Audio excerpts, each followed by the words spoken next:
Who Built the Face on Mars? By Paul Elms Bacardi.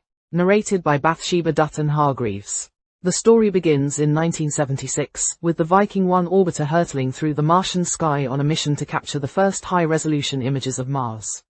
When image 35A72 beamed back to Earth, the science team scanned the rocky terrain, nearly overlooking a particular formation in the Cydonia region.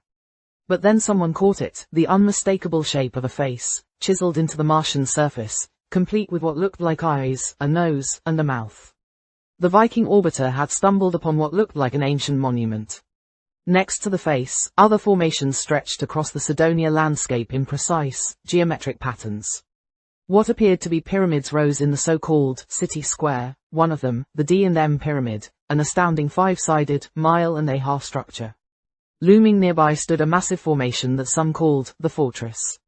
Errol Torun, a professional imaging specialist with the Defense Mapping Agency, saw these images and felt compelled to investigate further. With a trained eye honed by years of analyzing satellite data, Torun was one of the first to point out that these structures did not look natural at all. He pored over the images, tracing their angles, examining their symmetry, and concluded that they showed signs of artificial construction, or at least something beyond typical Martian geology. Months later, another image surfaced from Viking's archives.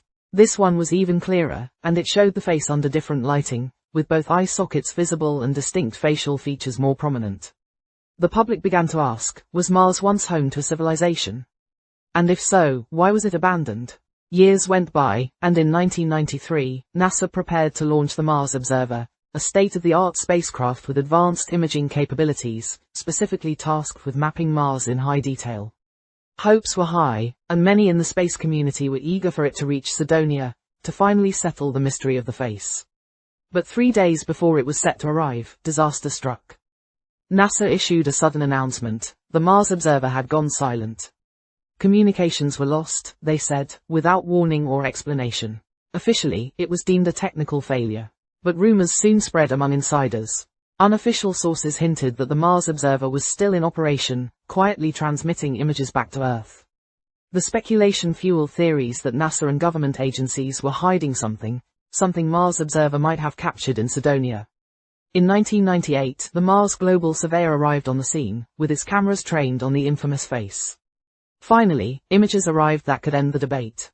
But when they were released, the face seemed altered, almost unrecognizable, as if someone had smoothed away the prominent features seen in the Viking images. The media dubbed this release the cat box image, because of the pixelated, low-contrast quality that disappointed so many. Errol Torun and others pointed out anomalies, arguing that the image seemed deliberately altered, possibly manipulated to conceal something. But the mysteries didn't stop there. In 2012, NASA's Curiosity rover detected a shocking anomaly in the Martian soil, xenon 129, an isotope so rare on Earth that it can only be produced by nuclear detonations. Xenon 129 can only be produced by a very specific reaction, a nuclear explosion. The presence of this isotope in Cydonia suggested something dramatic had occurred on Mars, a theory with disturbing implications. In hushed whispers, scientists and enthusiasts alike asked, could an ancient civilization have met its end in a nuclear event? Or had Mars, like Earth, witnessed an apocalyptic war in ages past?